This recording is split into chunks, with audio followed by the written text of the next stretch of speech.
炎の呼吸奥義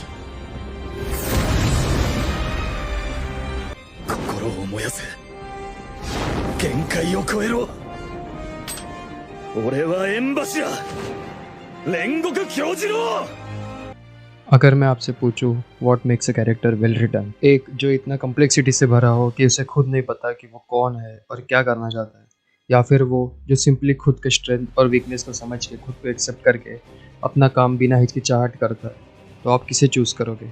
मेरे हिसाब से वेल रिटन कैरेक्टर वो होता है जो तुम्हारी लाइफ को बड़े और छोटे मात्रा में इम्पैक्ट करे, and Rengoku did that to me. पहली बार मूवी देखने पर मुझे उसका कैरेक्टर कुछ खास पसंद नहीं आता, मुझे वो बहुत फेक और फोर्स लग रहा था।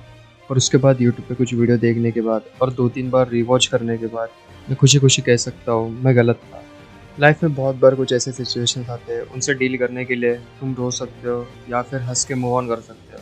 मैं पर्सनली सेकंड ऑप्शन चूज़ करता हूँ, पर रेनगोकू ने वो सिचुएशन इतनी बार फेस की है कि हंसना वो उसकी पर्सनैलिटी का एक पार्ट बन चुका है। रेनगोकू बहुत छोटे समय के लिए स्टोरी में दिखाया गया है, पर जो इम्पैक्ट वो स्टोरी पे कैरेक्टर्स पे करता है वो रिमार्केबल है। हाशिरा के इंट्रोडक्शन के टाइम पे जब नेजुको पे वोट करना होता है तो विदाउट हेजिटेशन वो हंसते हुए नेजुको को मारने को बोलता है, इसलिए नहीं क्योंकि वो साइकोपैथ है, पर वो उसकी पर्सनैलिटी है। उस पूरी आर्क में तुम देख सकते हो कितनी भी ख़राब सिचुएशन हो वो स्माइल करना नहीं छोड़ता। इवन उसके लास्ट मोमेंट में भी वो स्माइल करता है क्योंकि वो खुद के साथ इतना कंटेंट फील करता है, वो खुद को किसी से कंपेयर नहीं करता है, किसी से जेलस फील नहीं करता है। वो जितना पैशनेट दिखाता है उतना वो सच में है, और ये हम उसके सबकॉन्शियस में देख सकते हैं जो कि पूरा आग में जल रहा होता है। うたた寝している間にこんな事態になっていようとはよもやよもやだ。柱として不甲斐なし。穴があったら入りたい。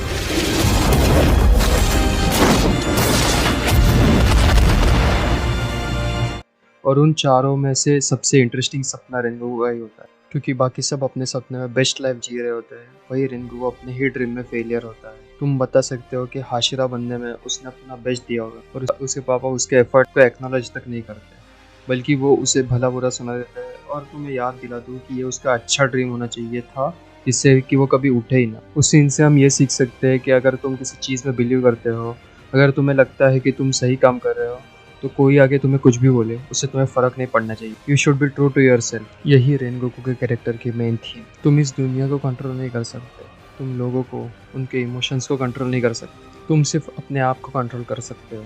रेनगोकू के केस में जिस स्माइल के साथ वो खाना खाता है, जिस स्माइल के साथ वो नेजुको को मारने के लिए वोट करता है, उसी स्माइल के साथ वो मर जाता है। आकादा के साथ फाइट उसकी मेंटल स्ट्रेंथ, डिटर्मिनेशन दिखाती है। उस फाइट में वो मर जाता है, पर मुगेन ट्रेन एक पैसेंजर तक नहीं मरता। उसके पर्सपेक्टिव से ये उसके लिए विक्ट्री है। If being true to yourself is a game, then even in death you can't lose. Rengoku आकादा से सुबह होने तक बैटल करता है, और सनलाइट को अवॉइड करने के लिए आकादा को बैक ऑफ करना पड़ता है, और वो फाइट हार जाता है। उस पर तांजीरो की बात सुन के वो हंसता है, क्योंकि वो समझ जाता है कि आज उसकी डेथ ज़ाया नहीं गई है, उसने आज किसी के लाइफ पे इम्पैक्ट डाला है। डीमन स्लेयर में हमें हर किसी में इंसानियत ढूंढना दिखाया गया है, और रेनगोकू में ह्यूमैनिटी जो ऑफर कर सकती है वो सारी अच्छी चीज़ें दिखाई गई, और आकादा उससे उसकी इंसानियत छीनना चाहता था। और रेनगोकू हमें दिखाता है कि चेहरे पे बड़ी स्माइल के साथ हर बाइट खाने के लिए, अपने पीयर से रिस्पेक्ट पाने के लिए, लोगों को इन्फ्लुएंस करने के लिए खुद से सच रहना, कोई भी काम में अपना बेस्ट देना, लोगों को जैसे हैं वैसे एक्सेप्ट करना, अपनी गलतियाँ मान के उनको एक्सेप्ट करके आगे बढ़ना, ये करना बहुत ज़रूरी है। अपने लास्ट मोमेंट में रेनगोकू अपनी गलती मानकर नेजुको को as a demon slayer accept करता है, वो भी हंसते हुए। इसलिए उसने अपने पापा को भेजा हुआ आखिरी मैसेज सिंपल होने के बाद भी इम्पैक्टफुल महसूस होता है। でも兄上のどうでもいい。出て行け。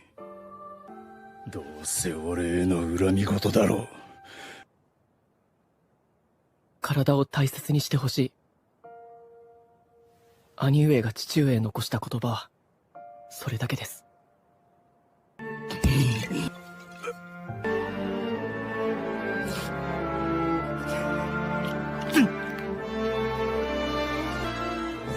気がしろ。 Thank you for watching.